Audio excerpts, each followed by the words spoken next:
Shalom saudaraku. Puji Tuhan. Saya percaya ada berkat tersendiri bagi kita di saat pagi hari ini. Kita bersyukur kita masih bisa beribadah di tempat lain, sampai saat ini masih belum beribadah. Di Palembang belum bisa beribadah, di Batam pun masih belum. Kita berterima kasih Tuhan berikan kita kesempatan. Di Makassar pun sampai hari ini belum boleh, tapi kita berterima kasih. Kemurahan Tuhan yang begitu melimpah bagi saudara dan saya, sepatutnya lah kita syukuri dan kita hargai di dalam setiap tingkah laku dan perbuatan kita. Puji Tuhan. Sekali lagi saya ucapkan shalom. Tuhan memberkati. Pagi hari ini saudara akan mendengarkan firman Tuhan. Saya harap saudara mendapat berkat tersendiri lewat firman Tuhan pagi hari ini. Tema firman Tuhan pagi ini terambil dari dalam kitab Kisah Rasul pasal 3. Ayat yang ke-21. Tema firman Tuhan pagi ini terambil dari dalam kitab Kisah Para Rasul pasal 3. Ayat yang ke-21. Yang berkata, Yesus akan datang sebagai Raja yang diurapi. Sekali lagi, Yesus akan datang sebagai Raja yang diurapi atau sebagai Mesias. Saya bacakan firman Tuhan kepada saudara supaya saudara semakin teguh mendengarkan firman Tuhan. Kisah Rasul pasal 3 ayat yang ke-21. Demikian firman Tuhan.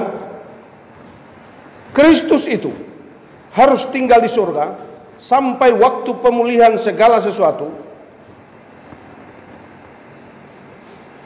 seperti yang difirmankan Allah dengan perantaraan nabi-nabinya yang kudus di zaman dahulu. Sekali lagi, Kisah Rasul pasal 3:21. Kristus itu harus tinggal di surga sampai waktu pemulihan segala sesuatu, seperti yang difirmankan Allah dengan perantaraan nabi-nabinya yang kudus di zaman dahulu. Berita ini mungkin bagi saudara ringan. Berita ini bagi banyak orang Kristen mungkin dianggap hal biasa. Tapi tanda-tanda sudah dinyatakan kepada dunia. Tanda-tanda yang Tuhan sudah nyatakan kepada kita sekalian, membuat saya berpikir berkali-kali dan merenungkan berulang-ulang kali akan tema firman Tuhan yang kita baca hari ini. Berita ini kelihatannya sederhana. Banyak orang Kristen mengabaikannya. Bahkan mungkin di antara saudara pun banyak yang mengabaikan. Puji Tuhan, pagi hari ini saudara akan mendengarkan. Kepada yang bisa menangkap khotbah ini dimanapun saudara berada saat ini. Di Jawa, di Kalimantan, di Papua, dimanapun, di Batam, di Singapura. Saya ingin katakan kepada saudara, sekian lama kita melayani Tuhan, sekian lama kita beribadah. Dengarkanlah khotbah firman Tuhan pagi hari ini. Alkitab berkata, Dia akan datang sebagai Raja yang diurapi. Tetapi Alkitab menyebutkan terdahulu, sampai segala sesuatu dipulihkan baru Dia datang. Sederhana kalimat ini.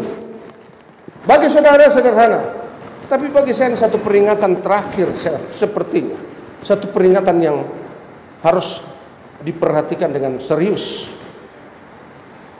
Saya berpikir pada minggu-minggu ini Tuhan berbicara, firman Tuhan datang sepertinya adanya serius.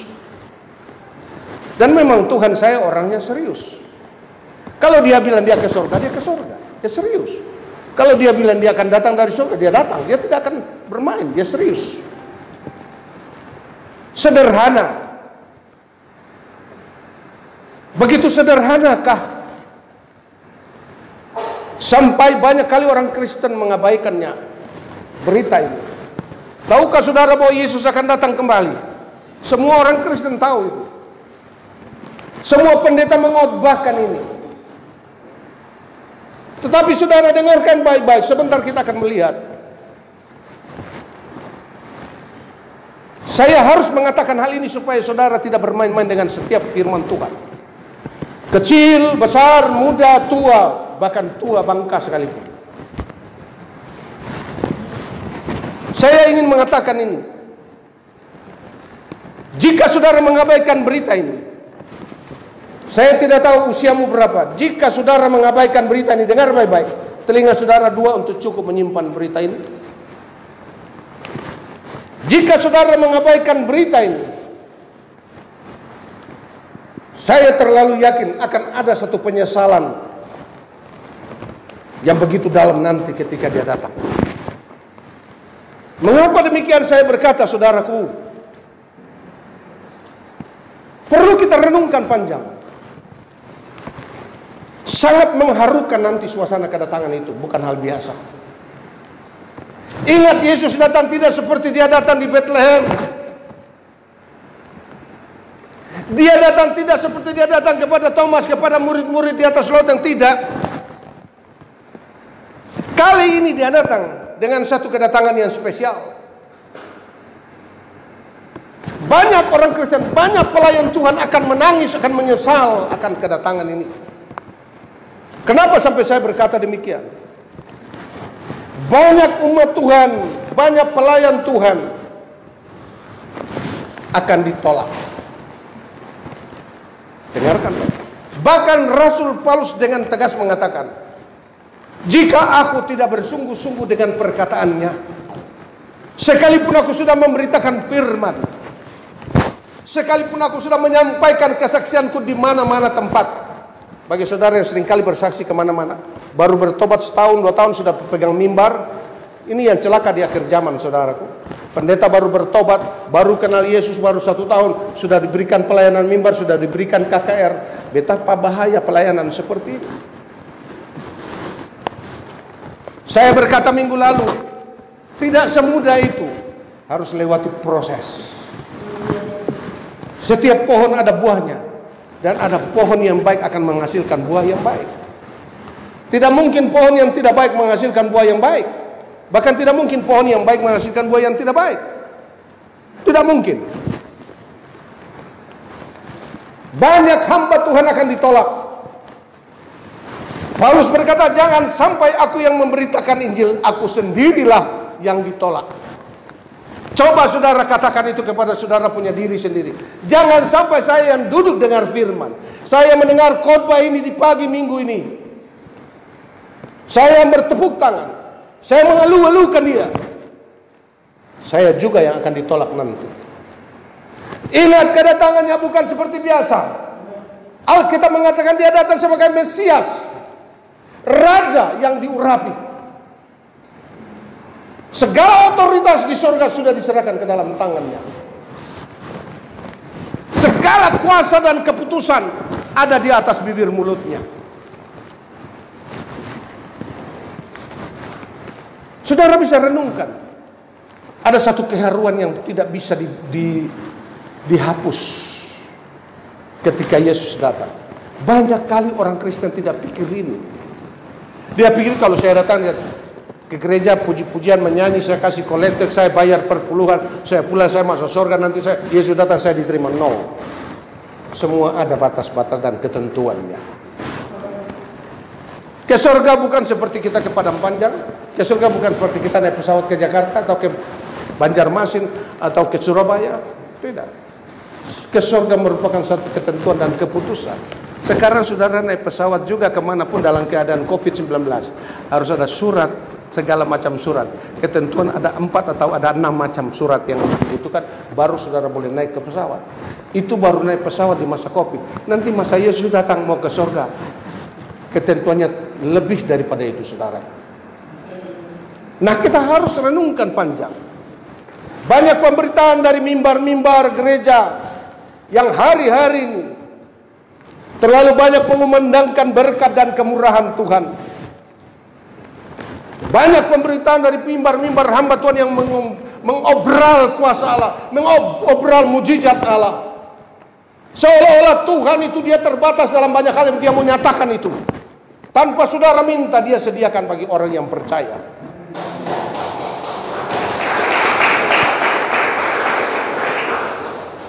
Saya sedihnya kalau saudara suka mendengar khotbah tentang kemurahan, tentang berkat, tentang mujizat.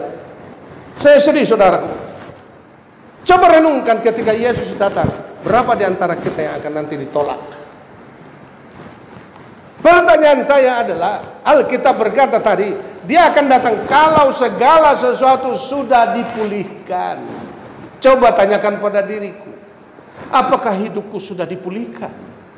Apakah hidupku yang dulu sudah tidak sama seperti sekarang ini? Pertanyaan ini harus direnungkan. Karena tidak gampang. Tidak.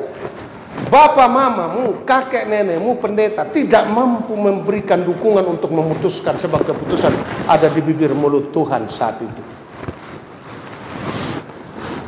Tidak ada seorang nabi pun yang dapat menolong dan melepaskan saudara, bahkan mempengaruhi Tuhan. Tuhan tidak bisa dipengaruhi. Segala otoritas dan keputusan ada di dalam genggaman tangan dan di atas bibir mulutnya. Saat itu keputusannya penuh dengan mandat dan kuasa. Kedatangannya sebagai Mesias, yaitu Raja yang diurapi. Saudara bisa renungkan ketika dia datang, seluruh dunia mesti gemetar. Pendeta-pendeta gemetar, orang-orang yang di gereja gemetar. Saudara baru lihat ada video viral, sementara pendeta khotbah, Yesus Tuhan datang, terjadi pengangkatan. Orang yang sementara buat khotbah, bajunya ini jatuh ke lantai, hanya tidak kelihatan orangnya. Itu saya sudah mulai memberikan satu bayangan kepada kita, bagaimana nasib saya saat pengangkatan nanti. Sementara saudara dulu di samping saudara sudah hilang, kok tinggal baju dan pakaian dan sepatunya. Itu cuma merupakan satu imajinasi. Bahkan akan terjadi seperti itu. Kedatangannya bukan hal biasa, saudaraku. Saya takut kalau saudara belum dipulihkan dari sekarang ini. Kedatangan Tuhan akan merupakan masa yang paling menyakitkan bagi saudara punya hidup. Satu penyesalan yang paling dalam akan terjadi dalam saudara punya hidup. Saya sangat sedih kalau pemberitaan firman dari atas mimbar-mimbar gereja pada hari-hari ini. Para hamba Tuhan dengarkan. Kita dipanggil bukan untuk berdebat di sana sini. Kita dipanggil untuk mempersiapkan umat Tuhan untuk berdiri dengan layak di hadapan Bapa di surga. Terlalu banyak hamba Tuhan dan pendeta terlalu sibuk dengan urusan-urusan duniawi sampai mereka lupa mempersiapkan setiap pribadi. Saudara duduk dengarkan firman. Saya bertanya dalam hati saya, berapakah di antara saudara nanti diterima di hadapan Tuhan? Berapakah di antara saudara yang dulu dengar khotbah ini? Saudara yang mendengar khotbah ini dimanapun saudara pada dengarkan pertanyaan ini. Sudah siapkah saudara menanti kedatangan Tuhan? Ingat, dia raja, otoritas ada di dalam genggaman tangan. Keputusan itu berkuasa ada di atas bibir mulutnya. Tidak ada seorang nabi yang dapat mempengaruhi dia. Sudah siapkah saudara? Ini yang selalu saya kumandangkan dari atas mimbar. Agar umat Tuhan tidak sekedar datang pulang. Tapi ketika saudara datang, saudara mulai menemukan satu pertanyaan dalam diri. Mau muda saudara, mau remaja saudara, saya tidak peduli. Mau tua saudara, saya tidak peduli. Yang sangat saya peduli adalah, apakah saudara sudah dipulihkan belum? Alkitab berkata semua akan dipulihkan. Pertanyaan saya, coba saudara pikir dan cara baca dan lihat kenyataan di dalam media massa, di dalam tayangan-tayangan televisi. Apakah segala sesuatu belum dipulihkan? Saudara lihat. Sampai sekarang seluruh dunia mulai hidup dengan cara hidup baru. Belum pernah terjadi seluruh dunia dalam serentak karena COVID-19. Semua terapkan new normal, pola hidup baru. Ini terjadi di zaman ini. Karena manusia sudah tidak bisa diatur lagi, maka Tuhan menurunkan sesuatu untuk mengatur hidup manusia. Sungguh sedih, saudaraku. Kalau pemberitaan firman Tuhan dari atas mimbar hanya mengutamakan kemurahan, mujizat dan berkat. Bagaimana nanti nasib umat Tuhan, hai para hamba Tuhan? Jangan hanya menerima perpuluhan makan cuma-cuma.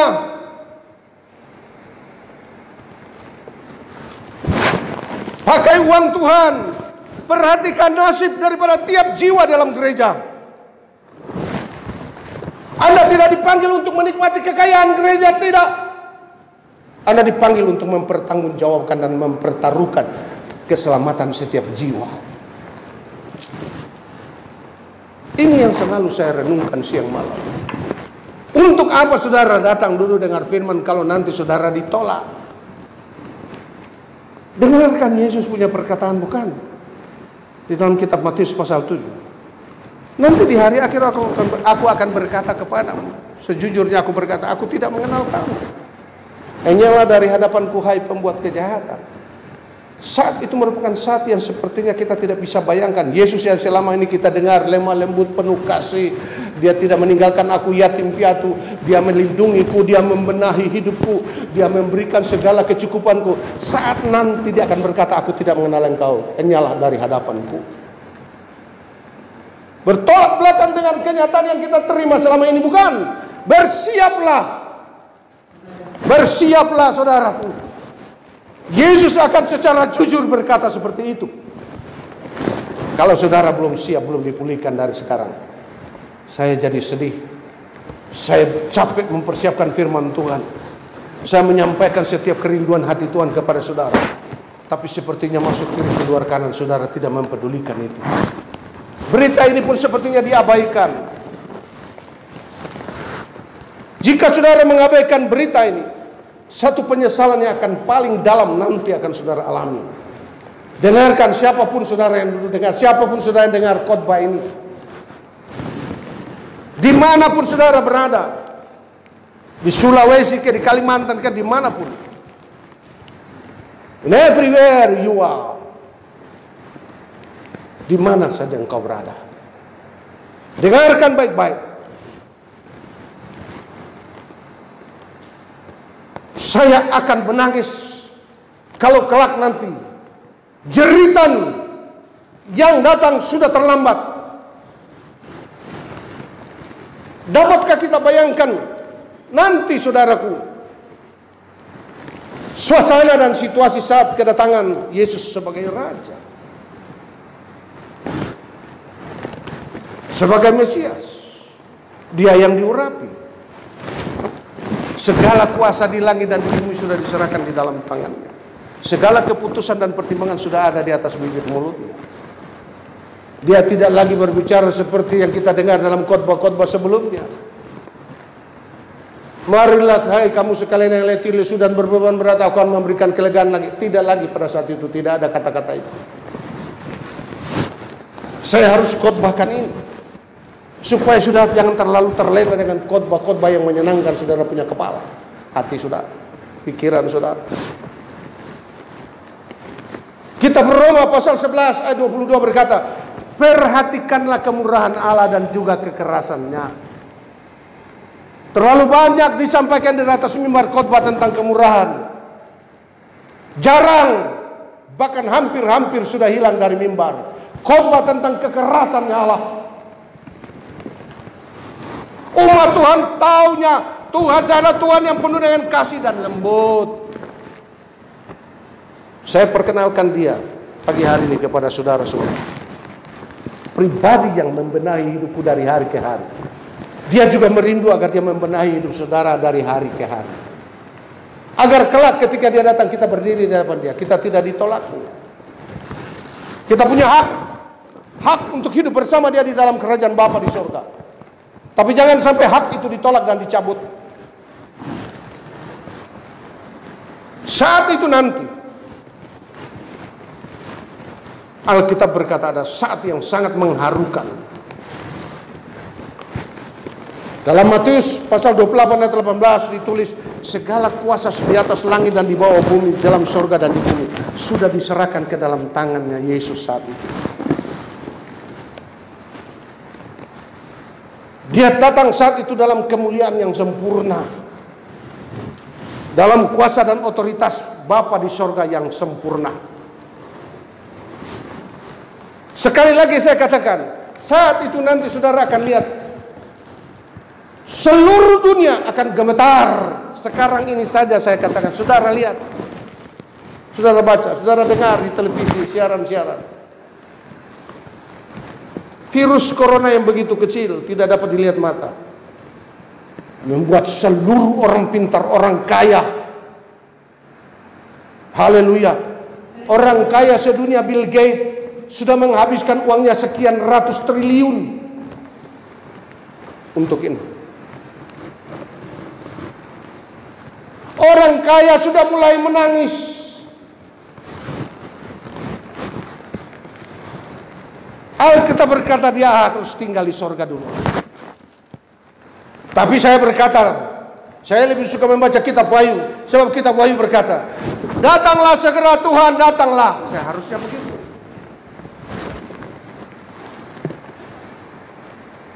Seperti yang dikatakan dalam satu lagu dalam bahasa Tapanuli, saya hutagam do Tuhanku, saya masih rohanku. Datanglah Tuhanku, genapi janjimu. Segala sesuatu harus dipulihkan. Sangat sedih kalau saudara tidak mau dipulihkan. Saudara lihat ada penyesalan terakhir. Sia-sia kita ke gereja, sia-sia kita pakai dasi, pakai jas bagus begini, tahu-tahu dilempar ke neraka. Saudara bisa lihat, kalau pakai jas seperti begini, gagah betul bukan, tapi masuk neraka. Lebih baik pakai compan-camping seperti tukang beca, tapi disambut Tuhan Yesus masuk surga. Haleluya.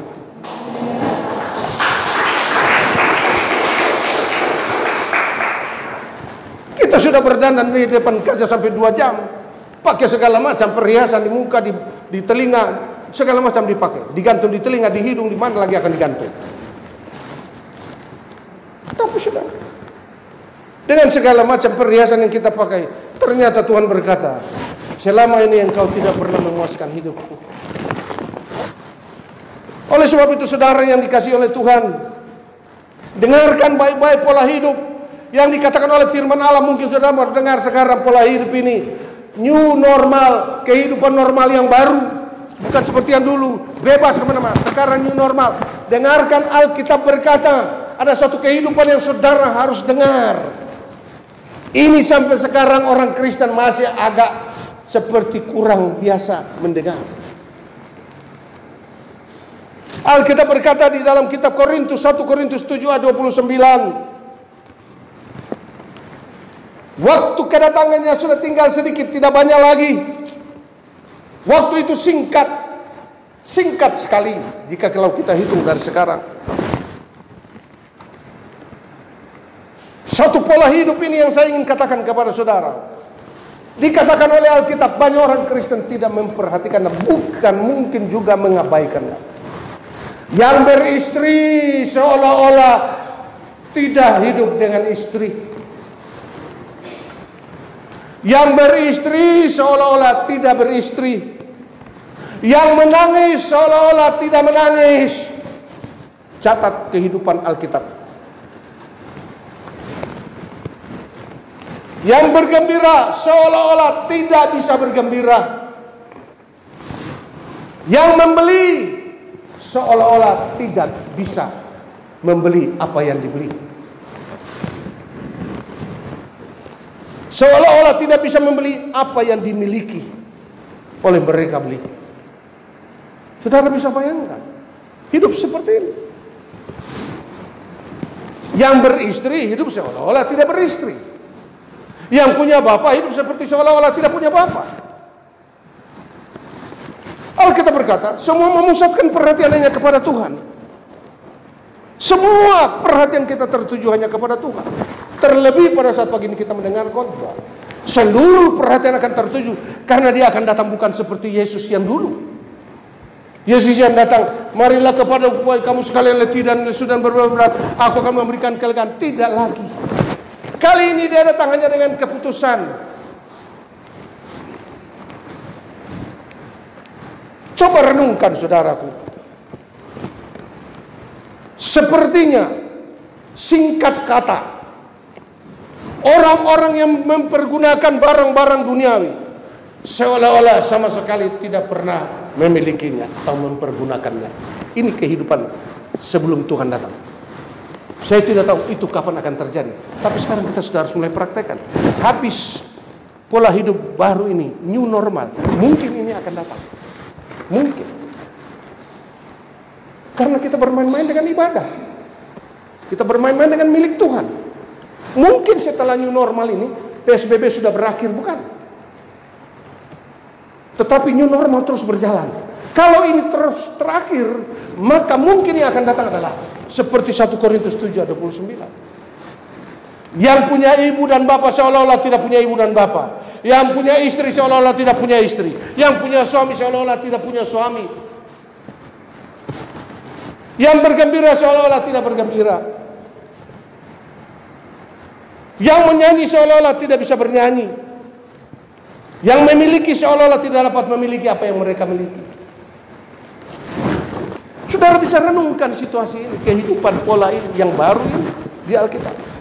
Apakah sudah diterapkan?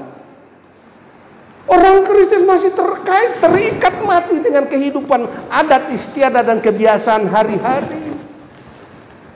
Dapatkah saudara dilepaskan dari kebiasaan saudara hari-hari hanya untuk Tuhan? Saya berdoa banyak supaya saudara tidak kekanak-kanakan. Seluruh dunia yang kita kenal sekarang ini, dengarkan baik, kita sedang menjalani new normal COVID-19. Saudara lihat, tiap masuk mesti cuci tangan, pakai masker, sanitizer, jaga jarak. Di surga tidak ada lagi. Dunia yang kita tempati sekarang ini, dengarkan baik-baik. Sesudah saat-saat yang seperti saya katakan di Alkitab ini, yang beristri hidup seperti tidak beristri. Yang bersuami seolah-olah hidup tidak punya suami. Semuanya memusatkan perhatiannya kepada Tuhan. Karena dunia yang sekarang ini kita tempati, dunia yang sekarang ini kita tinggali, dengarkan, saya sampaikan, tidak akan ada lagi. Dengar itu, tidak akan ada lagi. Dunia yang kita tempati sekarang tidak akan ada lagi. Catat dan simpan di benak saudara baik-baik, bahwa semuanya akan lalu dan lenyap, tapi firman Allah tetap tinggal kekal selama-lamanya. Milikilah firman. Ini Alkitab suatu saat akan diangkat, firman akan diangkat. Kalau orang berkata Injil ini akan dihapus dari aplikasi internet, hapus sajalah. Mau dibakar-bakar sajalah, bagi saya tidak ada masalah. Yang penting sekarang ini sudah menjadi jalan hidup ke firman ini. Kalau firman sudah menjadi saya punya jalan hidup, mau dibakar, mau dihapus, ya sudah terpatri dalam hati saya. Jawab Alkitab berkata, dulu ketika Tuhan berbicara kepada Musa, ditukiknya di batu itu firman Allah itu dengan batu, dengan cahaya begitu mengkilau. Tapi sekarang suaranya firman yang menukik firman di hati saudara. Berikan hatimu untuk diukir firman Allah. Jangan saudara datang ke gereja, saudara tidak mengalami sentuhan firman Allah. Saudara pulang, saudara tidak berubah. Sedih saya. Hidupmu dari tahun ke tahun begitu-begitu terus. Dari tahun sekian datang dari Nias, datang dari Jawa, datang dari Kalimantan, datang dari Manado, begitu-begitu terus hidupnya seperti sekarang ini. Saudara lihat. Kitab 1 Petrus pasal 4 ayat 2 berkata, sudah cukup waktu yang kita gunakan untuk melakukan keinginanku, melakukan kemauan orang-orang yang tidak mengenal Tuhan. Sudah banyak waktu yang kita pakai. Itu sebabnya waktu yang sisa ini, a little bit of the time, waktu yang sedikit ini, you must give it. It's only for God. Harus engkau berikan itu hanya untuk Tuhan. Sayangnya orang Kristen, sayangnya kita yang dulu dengar firman, kalau bicara soal hidup untuk Tuhan, seperti ini. Kita harus memiliki satu keputusan sekarang. Hidup untuk diri, hidup untuk keluarga, hidup untuk gereja, atau hidup untuk Tuhan. Pilih. Bagi saya lebih suka memilih, aku mau hidup bagi Tuhan saja. Dunia yang kita tinggali sekarang ini, saudara bisa bayangkan kalau orang hidup nanti dengan istri seolah-olah tidak punya beristri. Hidup dengan suami seolah-olah karena dia memusatkan perhatian. Semua dipusatkan hanya untuk kepada Tuhan. Menyenangkan hati Tuhan saja. Singkatnya, orang-orang yang menggunakan barang-barang duniawi seolah-olah sama sekali tidak pernah menggunakannya. Ini berat. Kelihatannya dengarnya simpel sederhana, tapi prakteknya berat. Saya justru berpikir dan khawatir, jangan-jangan setelah habis new normal ini yang Tuhan akan terapkan. 1 Korintus 7 ayat 29 ini. Saudara sudah siap? Mengerikan loh saudara. Tidak mudah menaruh setiap perhatian hanya kepada Tuhan. Hidup seolah-olah yang kita miliki seolah-olah kita tidak pernah miliki. Semua kita gunakan hanya untuk memfasilitasi kita untuk Tuhan. Semua yang kita pakai, semua yang kita gunakan, itu semua hanya diberikan sebagai fasilitas. Semua itu memfasilitasi hidup kita untuk menyenangkan hati Tuhan. Sayangnya banyak orang Kristen dengar firman seperti ini biasa-biasa saja. Tidak gemetar, tidak gentar. Dunia yang kita tempat ini akan hilang, tidak akan ada lagi. Jika saudara bayangkan nanti saat kedatangan Yesus sebagai Raja, kalau saudara dan saya belum dipulihkan hidup kita, saya merenungkan kembali kitab Roma 12 ayat 2. Seharusnya sudah saatnya sekarang. Seharusnya saatnya sekarang kita orang Kristen sudah tidak boleh sama lagi dengan dunia ini. Sudah tidak serupa lagi. Sudah saatnya kita berubah. Sudah saatnya sekarang orang Kristen yang duduk dalam gereja dengar firman Allah sudah dapat membedakan mana kehendak Allah, mana kehendakku, mana kehendak Allah, mana kehendak manusia. Adakah itu pada saudara? Ini pertanyaan ini mempersiapkan saudara saat Yesus datang sebagai Raja. Kehendak siapa yang Anda lakukan dari hari ke hari? Tanyakan dirimu, tanyakan suamimu, tanyakan istrimu, tanyakan bapak dan mamamu. Papa, mama, kehendak siapa yang mama dan papa lakukan? Tanyakan. Tidak ada salah. Supaya mama dan papa lebih waspada. Sudah saatnya sekarang kita sudah dapat membedakan mana yang baik, mana yang jahat, mana yang asli, mana yang palsu, mana yang masih duniawi, mana yang sudah mulai sempurna. Bukankah Roma berkata, berubahlah oleh pemberuan budimu, supaya kau dapat membedakan mana yang baik dan mana yang jahat, mana yang baik dan mana yang sempurna. Tapi kenyataan dalam gereja kita duduk dengar. Saudara yang dengar khotbah ini dimanapun saudara berada, dengarkan. Saya mengingatkan saudara akan firman ini. Saya khawatir saat nanti new normal ini berakhir, Tuhan akan menerapkan sistem 1 Korintus pasal 7 ayat 29 ini. Sistem di mana kita menggunakan seluruh barang-barang duniawi seolah-olah kita tidak menggunakannya. Punya orang tua, punya papa, punya mama, punya istri seolah tidak punya istri, punya suami seolah tidak punya suami. Kita hidup hanya untuk menyenangkan hati Tuhan.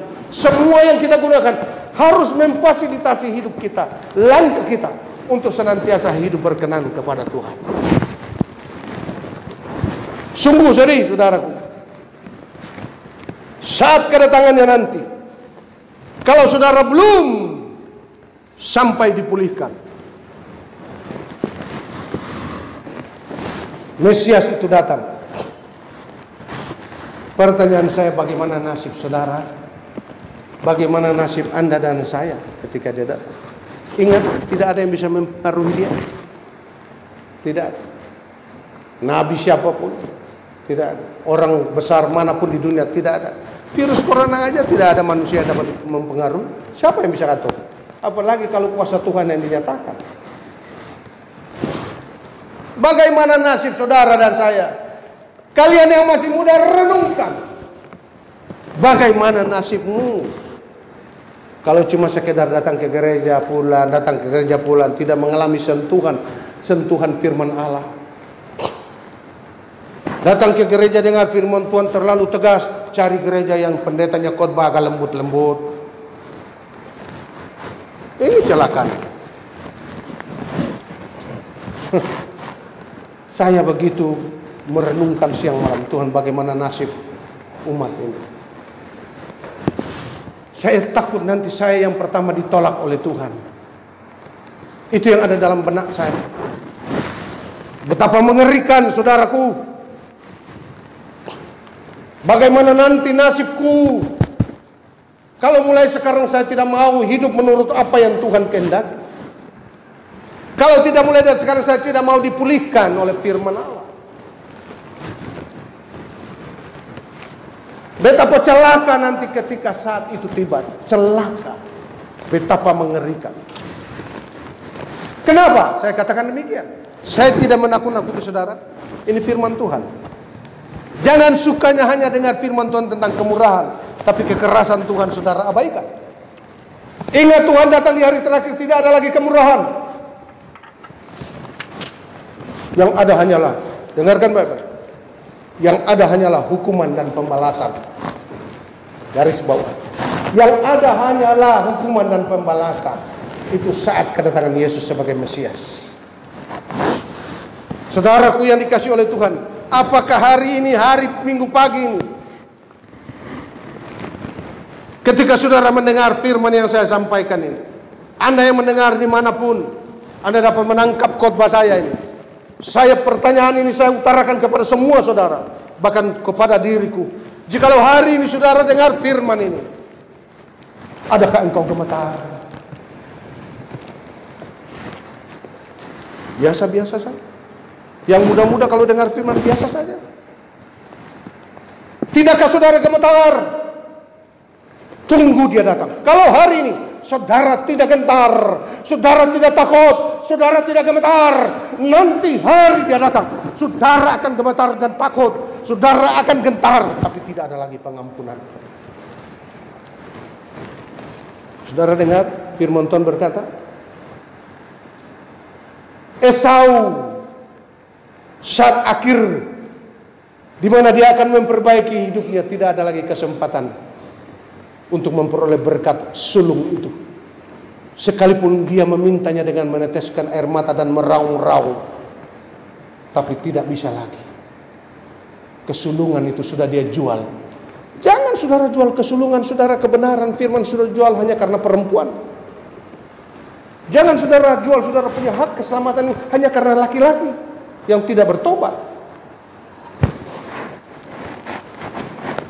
Saudara yang muda dengarkan baik. Saya mulai menunjukkan ini kepada kehidupan muda. Sebab saya terlalu muda. Saya kehidupan muda terlalu bebas. Kalau minggu lalu Ibu Gembala berkata, ayo yang muda, kita sudah dengar pujian tadi. Melayani Tuhan sungguh senang-senangnya. Saudara duduk senang-senang aja. Orang lain melayani Tuhan, orang lain pegang kamera, orang lain pegang yang lain. Saudara duduk senang-senang. Ibu Gembala ngomong, tapi sepertinya tidak masuk di kuping saudara. Tunggu saatnya Tuhan akan hancurkan kuping saudara. Ada waktu. Saya tidak menakut-nakuti saudara.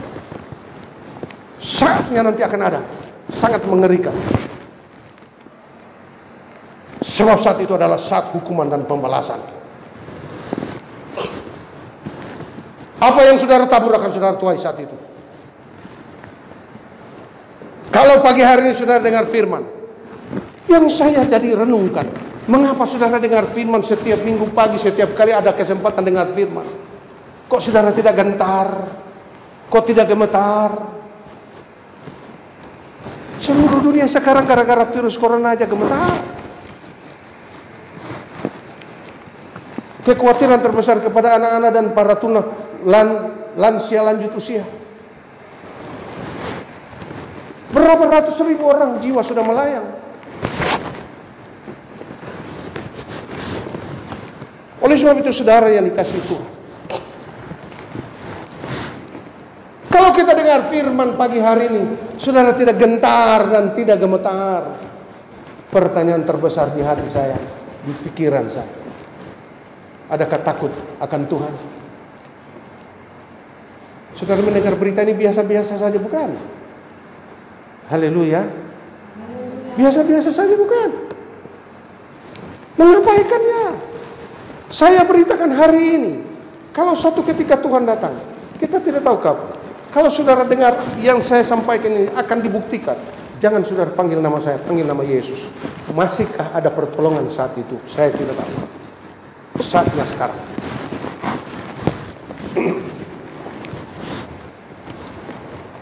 Kita tidak pernah gemetar, tidak pernah takut, tidak pernah hormat akan Tuhan. Dengar firman biasa-biasa saja. Biasa-biasa saja. Inilah kehidupan orang Kristen akhir zaman. Firman tidak bisa menggetarkan hati saudara. Tunggu penyakit yang berbahaya yang mengancam nyawa baru saudara gemetar.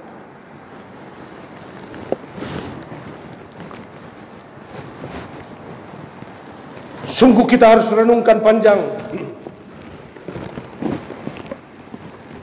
Sebab seringkali saya lihat, kenapa saya harus sampaikan ini? Saya perlu sampaikan ini kepada saudara supaya renungkan baik. Seringkali kita ke gereja, kelihatan seperti orang yang tidak pernah bergereja. Hidup. Saya ulang. Kenapa saya harus ingatkan ini? Yesus akan datang sebagai Raja yang diurapi, Mesias.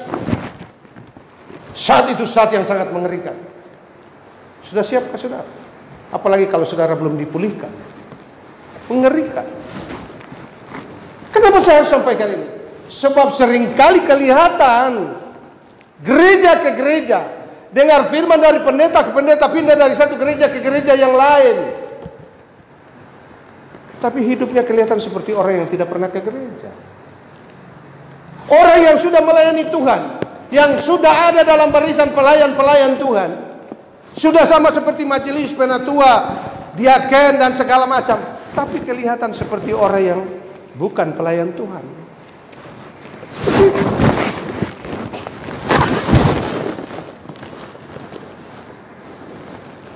Seharusnya saat ini kita dengar firman. Pagi ini saya ingatkan, seharusnya saudara dan saya sudah tidak boleh sama lagi dengan dunia. Haleluya. Seharusnya kita sudah tidak boleh sama lagi dengan dunia. Sudah cukup lama kalian dulu dengar firman.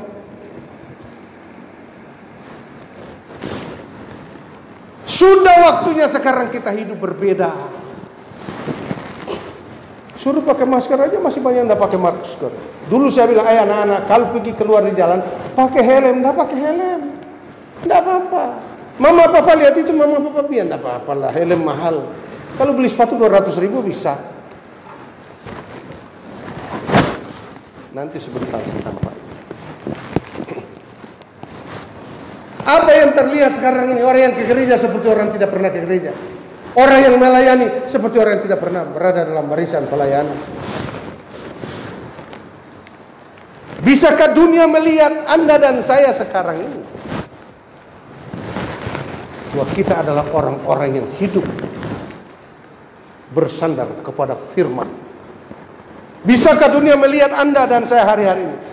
Bisakah dunia melihat, oh Anda sudah berbeda, tidak lagi sama dengan mereka. Kita sudah berbeda. Seharusnya.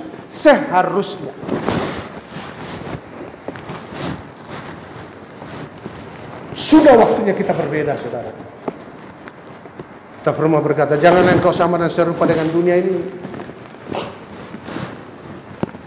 Tetapi kita sudah harus semakin hari, sudah harus semakin serupa dengan Yesus. Haleluya. Semakin kebaktian, semakin cari gereja, semakin dengar khotbah, pergi ke sana sini dengar pendeta khotbah. Kalau ada pendeta dari Jepang khotbah, saudara ke sana. Ada pendeta yang bikin mujizat, saudara ke sana. Tapi keluar dari gereja tidak ada perubahan, biasa-biasa saja. Dari dulu saya sudah berhenti cara-cara itu. Saya mau berfokus hanya kepada firman. Hidup menurut firman dan membawa hidupku, kalau Tuhan izinkan, robalah hidupku ini Tuhan serupa dengan Engkau. Itu kerinduan. Saudara datang ke sini bukan tiada lain, tidak hanya satu kerinduanku, supaya saudara boleh hidup berubah, dipulihkan sampai hidupmu serupa dengan Yesus.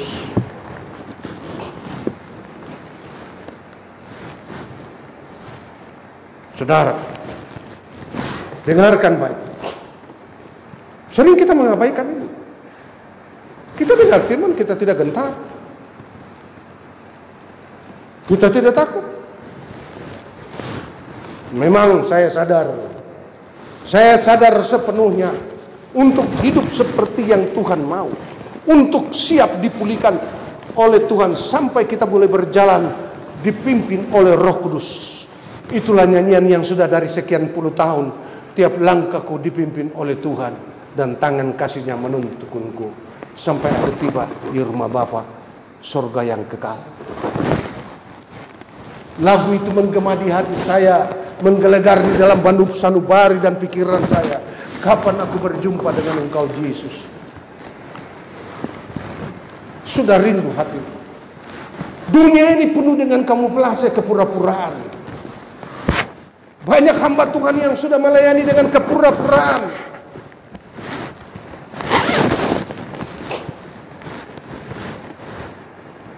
Saya sadar, sepenuhnya saya sadar, untuk hidup seperti yang Tuhan mau. Itu tidak mudah, saudaraku, tidak gampang.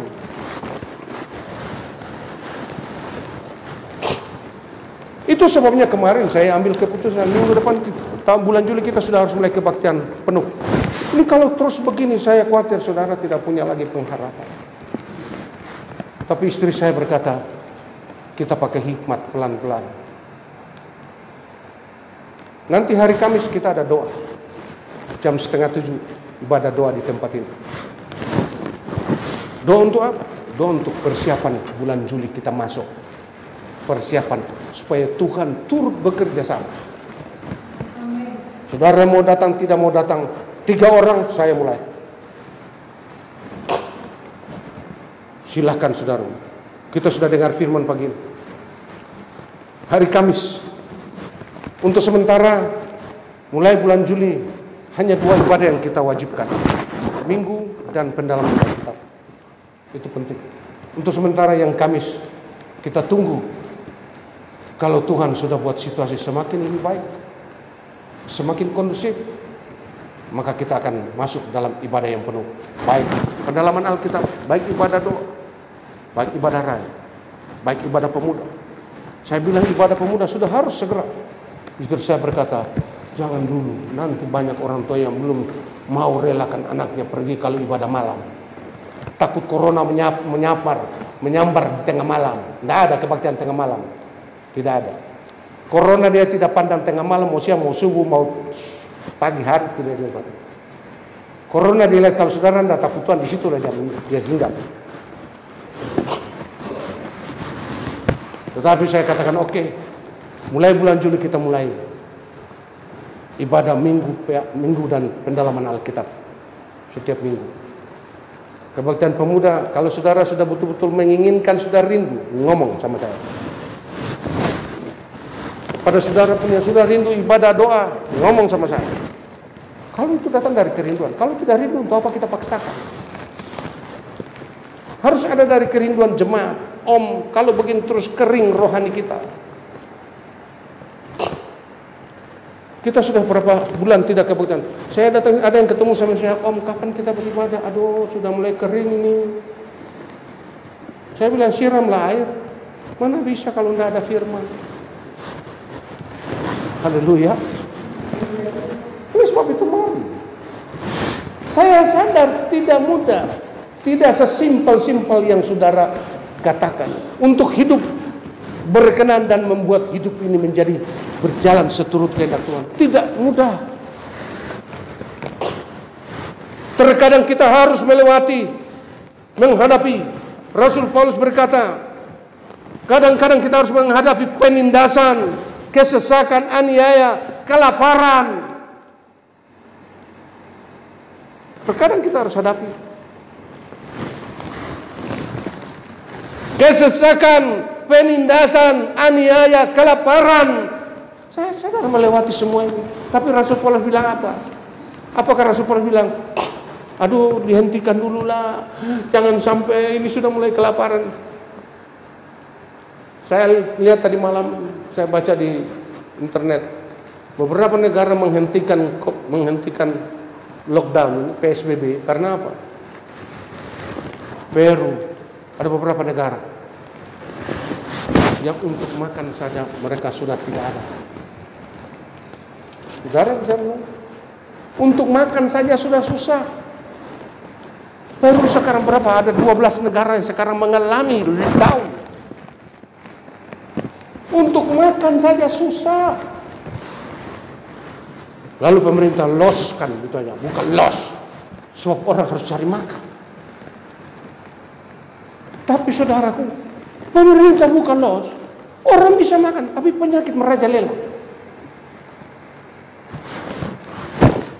Mengerikan.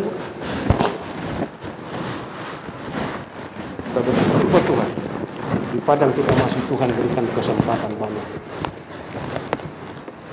Tetapi Rasul Paulus bilang dengan satu harapan dan keyakinan. Bukan dalam semuanya itu aku harus mundur atau aku harus kalah. Tetapi Rasul Paulus berkata, dalam semuanya itu aku lebih daripada sekedar pemenang. Tidak, itu semua tidak dapat melumpuhkan hidupku untuk senantiasa datang pada Tuhan.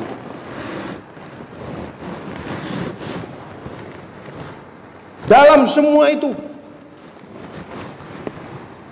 lewat semua itu, Paulus berkata, aku, Anda dan saya akan berjumpa dengan Yesus Kristus, dengan Bapa di sorga. Sedihnya, kelaparan, penindasan, kesesakan, aniaya datang. Saudara sudah takut mati? Saudaraku, ini kerinduan hati Tuhan. Sudah saatnya kita bersikap berbeda dengan dunia ini. Yang seharusnya sejak sekarang, dengar Pak, seharusnya sudah sejak sekarang kita berbeda dengan dunia ini. Yang seharusnya hal itu sudah dapat dilihat.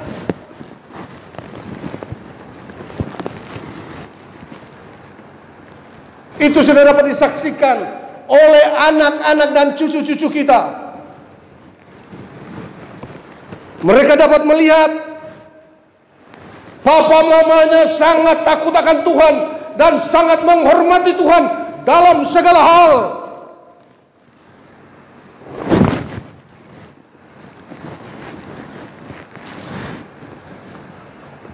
Sangat mengerikan kalau anak-anak menyaksikan papa mamanya hidup tidak takut Tuhan, tidak melakukan kehendak Tuhan sepenuhnya, tapi kehendak papa mamanya yang berjalan.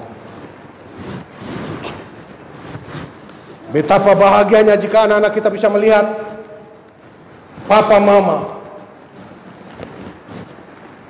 hidup sangat menghormati Tuhan, sangat menghargai Tuhan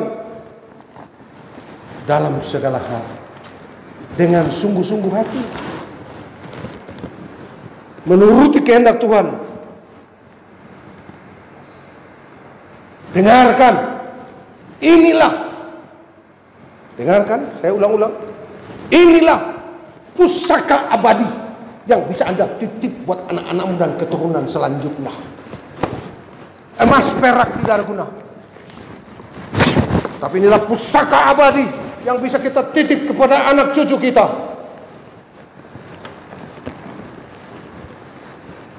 Bahwa papa mama, kakek dan neneknya hidup hormat, takut akan Tuhan dalam segala hal, dan menuruti kehendak Tuhan sepenuh.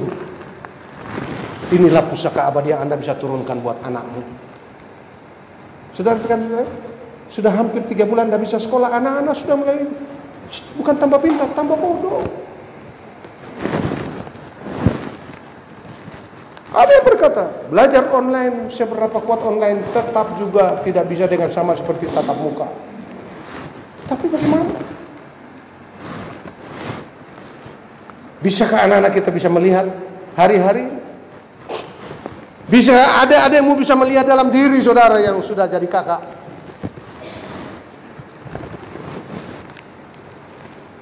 Bahwa engkau sangat hormat dan takut akan Tuhan. Dengar firman saja engkau gemetar, gentar, takut.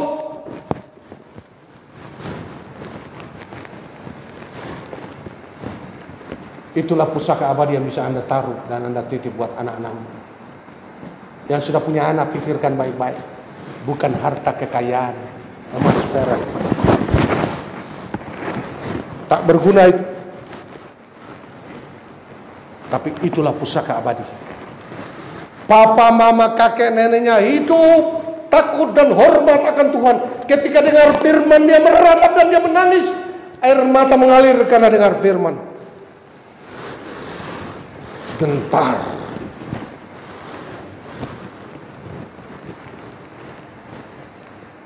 Memang tidak mudah menuruti kehendak Tuhan, saudara. Tapi dengarkan, Pak. Yang saya katakan tadi pusaka abadi hanya bisa kita kerjakan sekali saja sepanjang kita menjalani hidup. Hanya sekali menjalani hidup, tidak dua kali. Kita kerjakan itu supaya anak-anak bisa lihat. Haleluya. Betapa bahagia hati. Kalau anak-anak datang dan berkata kepada saya, "Opa, Papa mau begitu manis di hadapan Tuhan, kami diajar begini berada di depan Tuhan berdoa, melakukan belajar."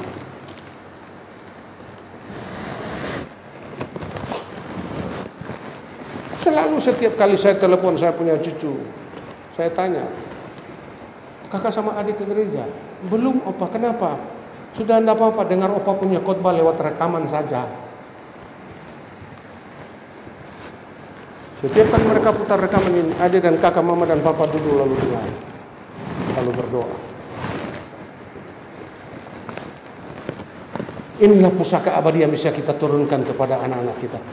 Jangan pandang enteng, saudaraku. Kekuatanmu untuk mendidik anak-anak seberapa kuatkah? Tidak bisa.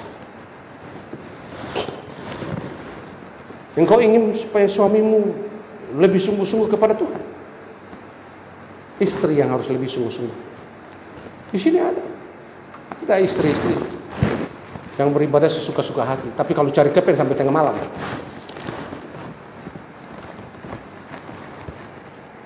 Saya berharap kita sudah tidak lagi seperti itu. Sudah waktu untuk Tuhan kita tinggalkan semua. Kita mau cari firman. Hanya sekali sepanjang kita menjalani hidup, tidak diulang dua kali hidup ini, sekali aja. Sekali saja kita bisa turunkan itu kepada anak-anak dan cucu-cucu kita. Saya sadar menuruti kehendak Tuhan seperti ini.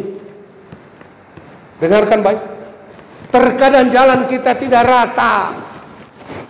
Terkadang Tuhan izinkan kita melewati tebing yang curam, gunung bukit yang landai, bahkan jurang, jalan yang bergelombang terkadang kita harus lewati. Sepertinya Tuhan membiarkan semuanya itu kita lalui. Ini mengikuti kehendak Tuhan. Jangan saudara pikir kalau ikuti kehendak Tuhan jalan itu rata terus. Tidak.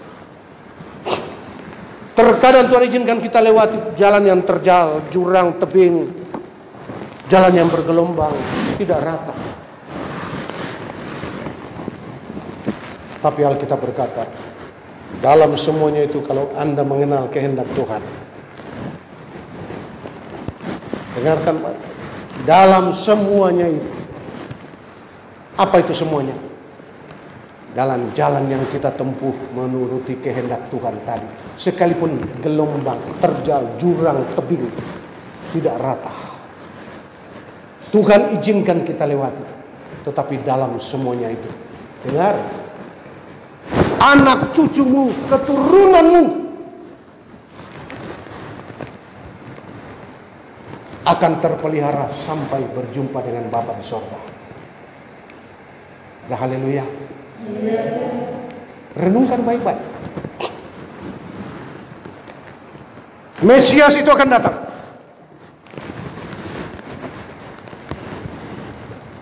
Dapatkah kita menyaksikan anak cucu kita dan keturunan kita bergandeng tangan bersama masuk berjumpa dengan Bapa di sorga. Yesus berdiri sebagai gembala agung di depan kita. Ataukah saudara akan meratap dan menangis ditolak karena tidak pantas ke sana? Saudaraku, saya akan menutup ini. Tapi pertanyaan tadi mengusik dan mengganggu pikiran saya. Kiranya Roh Kudus memberikan saudara kekuatan untuk dapat melakukan firman ini dengan segenap hati. Yang bisa kita titipkan pada anak-anak dan keturunan kita selanjutnya cuma satu. Pusaka abadi. Ketika mereka melihat papa dan mama hidup, hormat, takut akan Tuhan dalam segala hal. Itu pendidikan yang sempurna. Tapi kalau mereka melihat papa mama bermain-main dengan Tuhan, lihat, kita tidak akan pernah bergandeng tangan dengan anak dan cucu kita, bergandeng tangan untuk masuk di pintu kerajaan surga, berjumpa dengan Bapa di surga. Tidak ada. Saudara boleh bernyanyi, ku berjalan ke kanan, ku berjalan ke kanan. Nanti sampainya di depan. Ya, tidak sampai ke sana. Tapi firman ini kiranya menjadi peringatan bagi saudara. Kita harus ambil sikap sekarang. Berubahlah oleh pengaruh Tuhan. Jangan sama seperti dunia ini. Tidak ada sekarang kita mengambil keputusan. Sudah berkali-kali saya katakan, saya lebih suka memilih jalan itu. Dunia ini tidak akan memberikan kita kelegaan. Supaya saudara mengerti.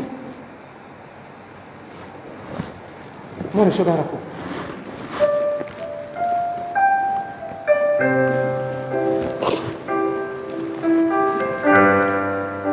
Aku memilihmu, Tuhan, Kau segalanya bagiku. Ku mengenakan hidupmu. Mari bangkit berdiri. Dalam setiap langkahku, diriku telah Kau beri dengan darah yang suci.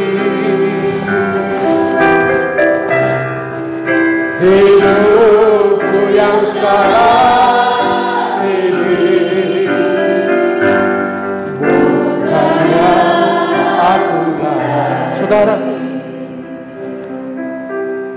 jika dia datang, sudah siapkan tua muda, remaja, coba bertanya pada diri. Yang sudah punya anak, renungkan sekarang. Perbuatan baik apa yang bisa kita titip kepada anak-anak sebagai pusaka abadi, kekal sampai di rumah Bapa di sorga. Bukan sekedar ke gereja nyanyi dan pulang, dengar khotbah dan pulang, tidak. Tapi firman Tuhan berkata pagi ini, pusaka abadi yang bisa kita titip adalah ketika anak-anak melihat papa, mama, kakek, neneknya hidup takut, hormat akan Tuhan dalam segala hal. Hormat akan Tuhan dalam segala hal. Betapa sedih hatiku jika ada orang tua yang bermain-main dengan Tuhan, menganggap hal ini biasa. Tapi hukuman dan pembalasan akan saudara terima ketika dia datang. Seluruh dunia akan gemetar. Tidakkah sekarang Anda gemetar dengar firman ini? Aku memilihmu, Tuhan, Kau segalanya bagiku. Ku mengenakan dalam setiap langkahku. Diriku telah Kau. Ingat Kita sudah dibeli dengan darah. Darahnya Dia beri untuk menebus setiap saudara dan saya. Hiduplah menurut maunya. Jangan hidup semau-maunya. Mari kita mau angkat tangan bagi Tuhan. Indahnya kebenaran dunia dan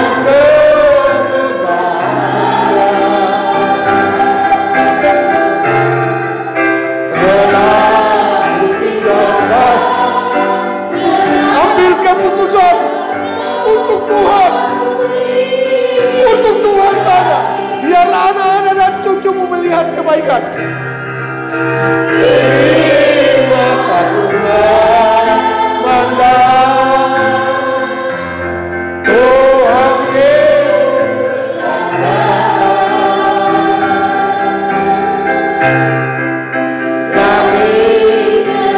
Inilah harapan terakhir. Harapan terakhir hidup kita.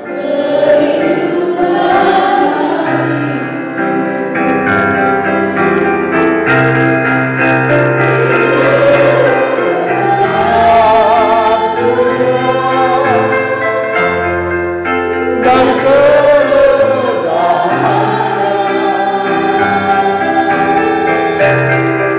rela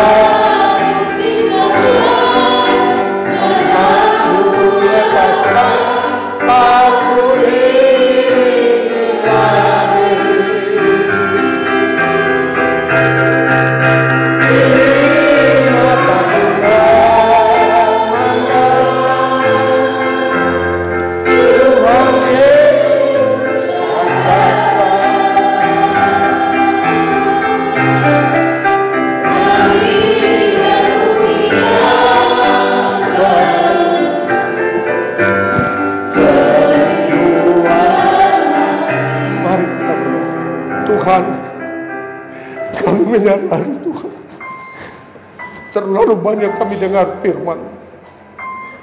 Bahkan pagi ini kami mendengar